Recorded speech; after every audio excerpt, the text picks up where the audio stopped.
જય શ્રી કૃષ્ણ ફ્રેન્ડ, કેમ છો? આજના નવા વિડીયોમાં તમારું બધાનું સ્વાગત છે અને આશા કરું છું કે તમે લોકો મજામાં જ હશો. તો ફ્રેન્ડ, લગ્નની સિઝન ચાલી રહી છે અને અમે લોકો જઈ રહ્યા છે લગ્નમાં. તો જે લોકો સિટીમાં રહે છે, સમાજમાં રહે છે, તે લોકો આ મેરેજ સિઝનમાં મેરેજ કરીને થાકી જતા હોય છે. પણ અમારા જેવા લોકો જે સિટીથી દૂર રહે છે, પોતાના નેટિવ પ્લેસથી દૂર રહે છે, તેને લગ્નમાં જવું એક ઉત્સાહ જેવું લાગે છે. કારણ કે મેરેજમાં અમારે જવાનો બહુ જ ઓછો મોકો મળે છે. અમારું ઘર સિટીથી દૂર છે, પ્લસ અમારા નેટિવ પ્લેસથી બી દૂર છે, એટલે આવવા જવાનું એક દિવસ પ્લસ લગ્નના 4-5 દિવસ, એટલે અમે બધા લગ્ન એટેન્ડ નથી કરી શકતા. કારણ કે હસબન્ડની જોબ છે, છોકરાઓનું ભણવાનું છે અને પ્લસ દૂર છે, એટલે એકલું તો જવાય નહીં. તો ફ્રેન્ડ, લગ્નમાં જવું અમારા માટે એક ઉત્સવ સમાન હોય છે.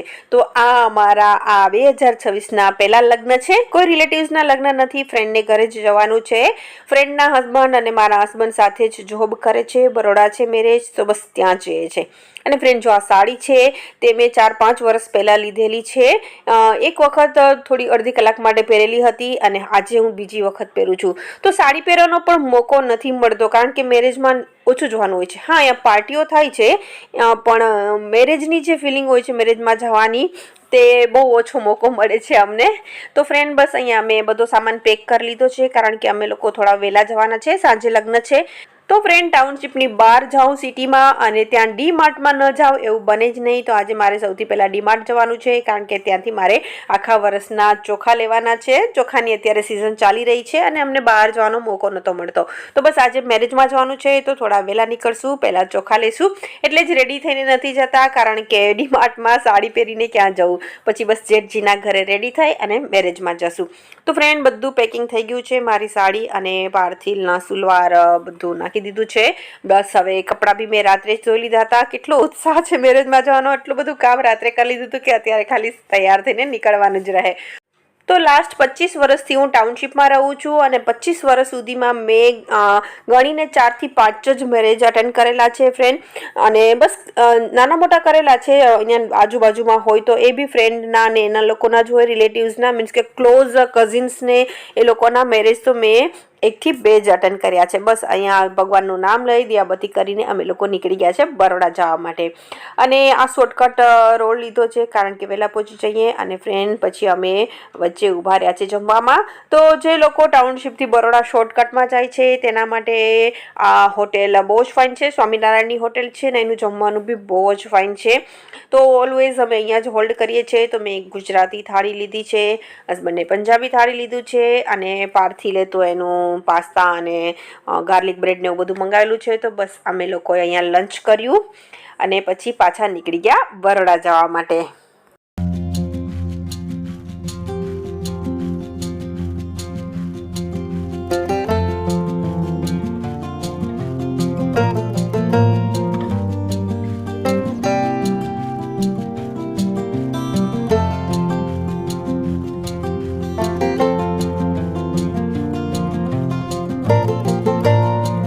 તો ફ્રેન્ડ, ફાઇનલી આવી ગયા છે ડીમાર્ટમાં. મને ડીમાર્ટની બધી વસ્તુઓ ગમે છે. વધારે પડતી શોપિંગ હું ડીમાર્ટમાંથી જ કરું છું.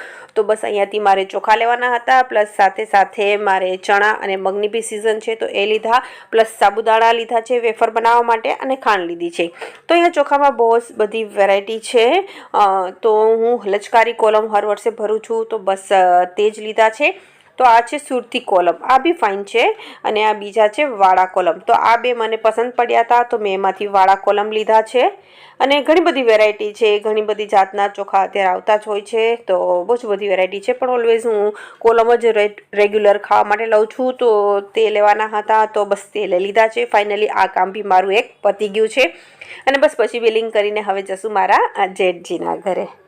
તો ફ્રેન્ડ, અમે લોકો ટાઉનશીપની બહાર નીકળતા હોય છે તો એકસાથે વધારે કામ પતાવવાની જ ટ્રાય કરતા હોય છે. તો બસ અહીંયા મારા જેઠજીના ઘરે ચા પી ફ્રેશ થઈને રેડી થઈને અમે લોકો નીકળી ગયા છે મેરેજમાં જવા માટે. અમારા જેઠજીના ઘરેથી મેરેજ બહુ દૂર નહોતા, મીન્સ કે 3 થી 4 કિલોમીટર જ હોલ હતો. તો બસ જો ફ્રેન્ડ, અહીંયા અમે છોકરાવાળા તરફથી છે, એટલે કે મારી ફ્રેન્ડના બાબાના મેરેજ છે. તો એ લોકો જાન લઈને આવી ગયા છે, તો હવે અમે તેની સાથે જોઈન્ટ થઈ જશું.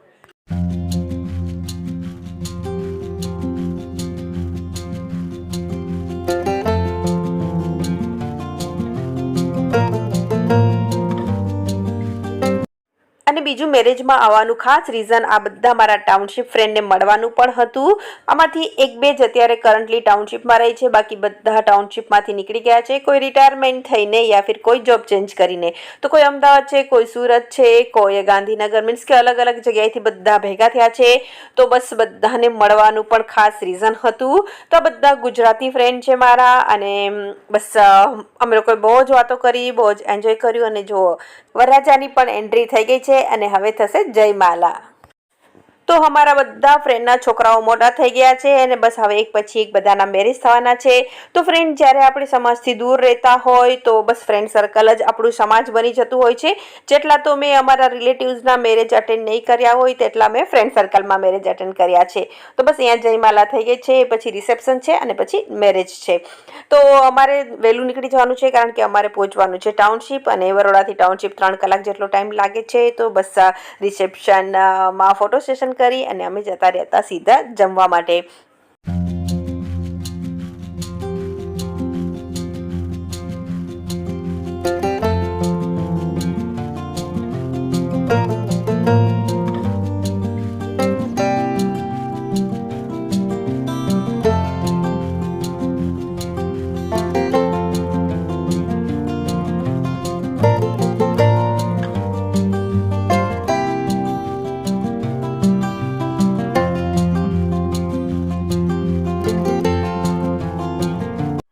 આ મારી ફ્રેન્ડના બાબાના મેરેજ હતા, અને આ બધા છોકરાઓને મેં એકદમ નાનીથી મોટા થતા જોયા છે. અને બસ હવે કેટલા મોટા બધા થઈ ગયા છે કે બધાના લગ્ન થવા માંડ્યા છે. તો બસ અહીંયા અમે લોકો નીકળી ગયા છે. તો ફ્રેન્ડ, બહાર પણ એટલા બધા મેરેજ છે, એટલા બધા, જ્યાં જુઓ ત્યાં હોલમાં મેરેજ જ ચાલે છે. તો બસ એ બી એન્જોય કરતા જાય છે કારણ કે આવો નજારો પણ અમને બહુ ઓછો જોવા મળે છે. તો ચાલો ફ્રેન્ડ્સ, આજનો વિડીયો અહીં પૂરો કરું છું. ખૂબ જ એન્જોય કર્યું, બહુ મજા આવી. ફરી પાછા મળીશું નવા વિડીયોમાં નવી સ્ટોરી સાથે. ત્યાં સુધી bye, take care, thank you.